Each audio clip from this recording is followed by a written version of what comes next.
Bonjour et bienvenue sur les plateaux TV d'Intellienne TV sur le salon Solutions Linux 2012. Avec moi Pierre Baudraco, bonjour. Bonjour. Donc de Bluemind et Ludovic Dubost d'XWiki. Bonjour. Bonjour. Alors on va parler outils collaboratifs et puis essayer de voir un petit peu quelles sont leurs évolutions à venir. Donc vous êtes tous les deux éditeurs de logiciels, peut-être un petit mot chacun sur les solutions que vous proposez. Donc bonjour, Pierre Baudraco, Bluemind. Donc nous sommes éditeurs d'une solution de messagerie collaborative.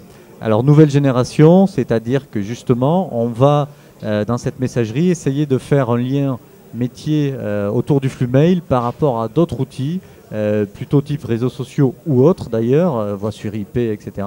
Ou des outils comme ceux qu'édite Ludovic. Donc Ludovic Dubost, je suis président directeur général et fondateur d'XWiki. On fait un logiciel collaboratif basé sur le principe du wiki. L'objectif de nos logiciels, c'est d'aider les entreprises à organiser l'information. Bon, les principes de wiki sont assez bien connus à travers Wikipédia, avec une large participation, une possibilité de faire des liens, d'éditer les contenus. En fait, nous, on apporte ça à l'entreprise, mais avec tous les types de contenus, afin qu'on puisse aussi partager, éditer des documents Office, des bases de données, des petites applications, afin de fluidifier à la fois la création et la consultation de l'information dans l'entreprise. Donc on veut dire que vous avez deux approches vers le collaboratif qui partent pas du même, je dirais de la même base. Une orientation plutôt wiki à la base, une orientation qui part de la messagerie pour la rendre collaborative. Vous allez vous rencontrer à un moment donné, qu'est-ce qui va se passer?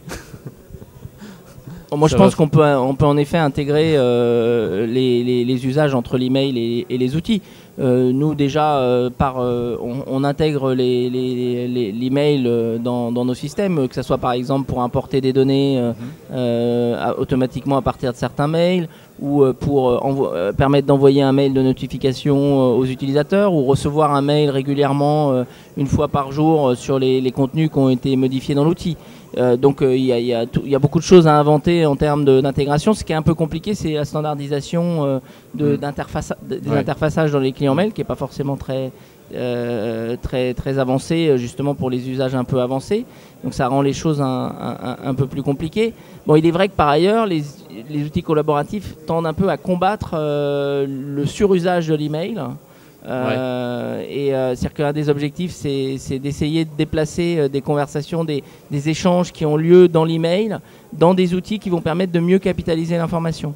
Et ça, il y a une sorte de un peu combat, mais nous, on ne considère pas que l'email est mort et disparaît.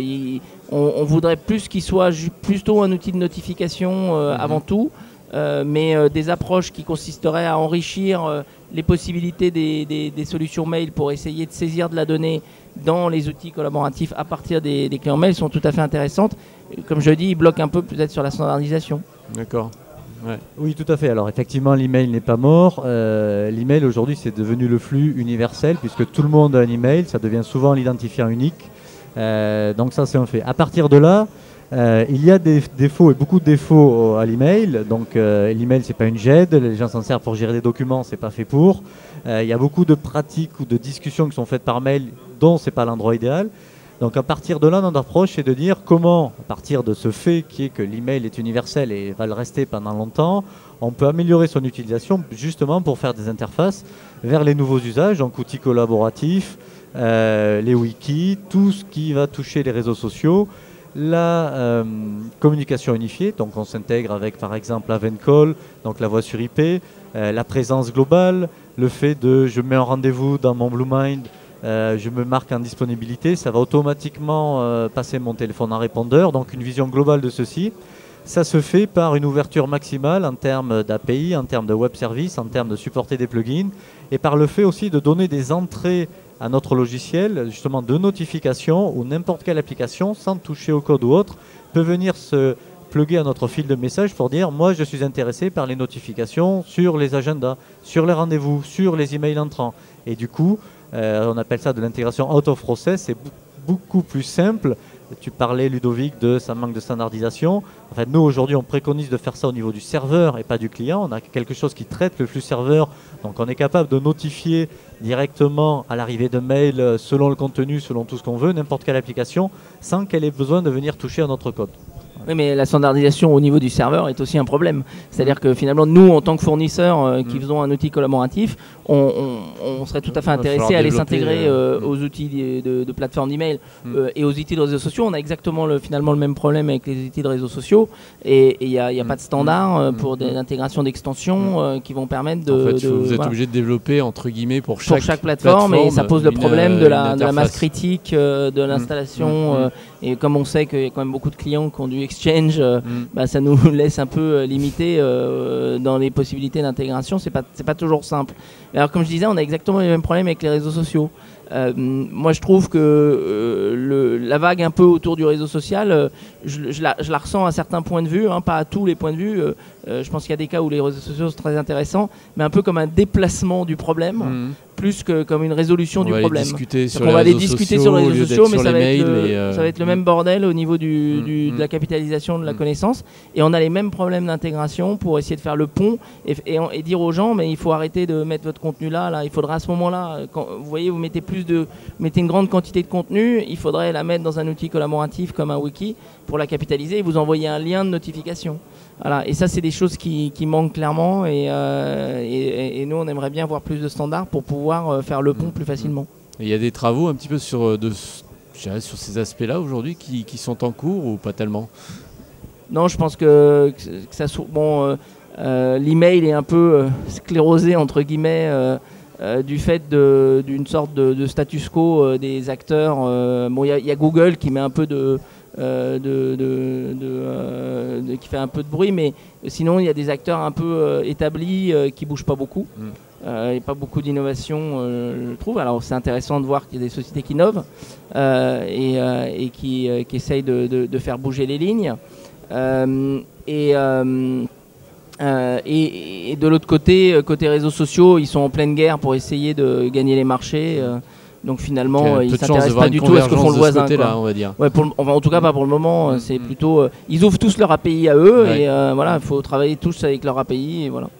Non, il n'y a pas beaucoup de standards au niveau de la messagerie. Alors on parle messagerie, mais quand on dit messagerie collaborative, on tient compte aussi des agendas, des carnets d'adresses. Aujourd'hui, ça comporte quand même ce minimum. Il n'y a pas beaucoup de standards, il n'y a pas forcément de travail dessus. Alors il y a des formats d'échange standardisés, mais des façons d'accéder, là, c'est pas du tout standardisé. Chacun, ou au moins les modernes, proposent des API, web services, des accès. Voilà, ça c'est le minimum. Nous, ce qu'on a essayé de faire aujourd'hui, c'est de standardiser ça, de le mettre au cœur. C'est-à-dire qu'il y a un accès pour tout parce qu'on développe selon ce principe. Même notre propre application parle comme ça à notre cœur métier. Du coup, l'ouverture est maximale. Après, les standards à ce niveau-là, je ne suis pas sûr que ça émerge. Et une des problématiques par rapport à ce que tu disais, effectivement, il y a une mauvaise utilisation de la messagerie pour le document, pour pas mal de choses. Une des problématiques, c'est que changer les usages des utilisateurs, c'est très très très compliqué. Et du coup, c'est pour ça que nous, on a pris l'approche, comment essayer d'automatiser ça avec des outils qui vont essayer de faire le traitement un peu par vous-même. Il n'y aura pas de magie, on ne pourra pas tout faire, mais si déjà l'outil vous propose, tiens, ce message, on dirait qu'il est lié à cet espace collaboratif, voulez-vous l'attacher, oui ou non? Voilà, au moins c'est beaucoup plus simple et j'ai pas, je sauvegarde, je vais copier-coller dans un autre endroit où je me relogue, etc. etc. Ouais, c'est des usages très intéressants. Sur les standards, on a pris un peu 15 ans à faire CalDAV dans le domaine. Donc, et je pense que, je sais même pas si ça y est encore dans Microsoft. Je suis même pas sûr. Le support, donc, non, je suis pas sûr. Donc, ça a été vraiment très très long et donc on n'a pas beaucoup de progrès dans ce domaine-là. Je pense que alors l'open source c'est très friand, on est très friand des standards, des protocoles ouverts et vraiment il faut viser là-dessus. Il y a eu quelques échecs, on peut le dire. Il y a eu SyncML aujourd'hui qui s'est fait complètement supplanter, qui n'existe quasiment plus. CalDAV prend aussi cette direction puisque il n'y a plus beaucoup de solutions qui l'implémentent. Nous, on avait fait des serveurs CalDAV, des clients CalDAV. Et un sujet, c'est qu'on voit que les protocoles, les normalisations ne sont pas allés jusqu'au bout. Donc quand on fait un client CalDAV, on fait un support, on arrive à supporter un serveur, on prend un autre serveur CalDAV, ça ne marche pas. Donc la normalisation a été soit trop permissive, soit on n'est pas allé jusqu'au bout. Et le temps que ça a pris a permis en fait aux autres solutions d'émerger et de prendre le marché et la place. Et donc c'est très difficile maintenant de refaire changer quelque chose qui marche et qui donne satisfaction. Voilà. Très bien. Eh bien, écoutez, je vous remercie pour cet éclairage. On finit peut-être pas sur une note très optimiste, mais bon, on peut quand même espérer qu'il y ait, en tout cas au niveau des outils open source, des convergences et des choses qui fassent que demain... on ait une meilleure intégration. C'est pas si pessimiste que ça. C'est juste l'intégration entre les outils est difficile. Après, chaque outil apporte beaucoup de valeur aux clients et il y a beaucoup de choses très positives dans l'émergence des nouveaux usages collaboratifs. Nous, dans le domaine des wikis, on fait des choses qui satisfassent très bien les clients. C'est sûr que le travail serait plus facile avec plus d'ouverture et plus d'intégration. Si les intégrations étaient plus faciles à faire, on pourrait plus facilement assembler des best of breed, les meilleurs outils dans chacun des domaines, les outils les plus innovants dans chacun des domaines, sans que ça coûte très très cher à chaque éditeur d'essayer de supporter tout le monde. Et c'est ça la difficulté. Mais sinon, il y a des très belles choses au niveau du support des nouvelles et des innovations. Tout à fait. Et la problématique ou le besoin est nouveau aussi. C'est pas que c'est pessimiste, c'est qu'aujourd'hui on veut tout faire fonctionner ensemble en disant voilà, mon usage c'est ça, si je fais ça dans la messagerie, je veux que ça apparaisse ici.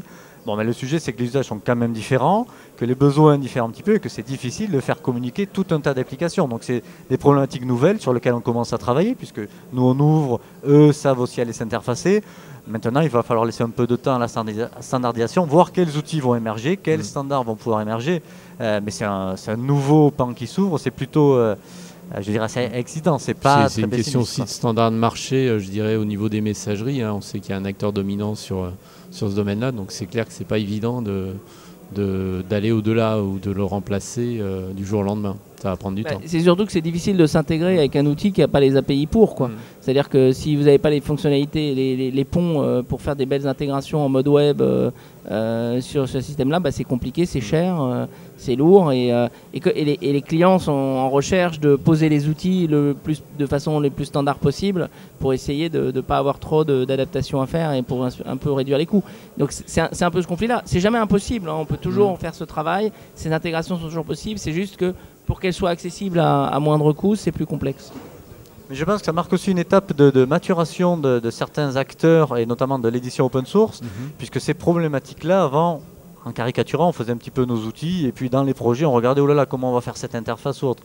Aujourd'hui, on a un fonctionnement où on anticipe en amont et typiquement, nous, l'outil qu'on développe, on a déjà les connecteurs vers Xivo, là, une plateforme autour d'Astérix, des connecteurs vers des CRM ou d'autres choses comme ça qu'on a traité en amont. Donc cet aspect ouverture ou autre est beaucoup plus traité en amont et pas juste c'est possible, il y aura le protocole. Pourquoi? C'est pour l'utilisateur final, pour que quand j'intègre, ce ne soit pas un gros chantier d'intégration très compliqué, mais que les solutions aient été traitées, les problèmes traités à l'avance. Donc c'est aussi une phase de maturation, mais on s'aperçoit qu'il y a beaucoup d'applis, il y a beaucoup de communication à faire, et donc il faut faire un peu le tri, voir les standards. Mais à mon avis, c'est une nouvelle étape justement qui s'ouvre. Et si, au niveau de l'open source, on arrive à traiter ce problème correctement, on va arriver très très bientôt à proposer des solutions très global, CRM, RSE, messagerie, voix sur IP, communication unifiée, très intégrée sans avoir besoin de passer des années ou des jours et des jours de bricolage, quoi. Très bien, écoutez, je vous remercie pour cet éclairage. Bon salon, à très bientôt. Avec plaisir, merci, au revoir.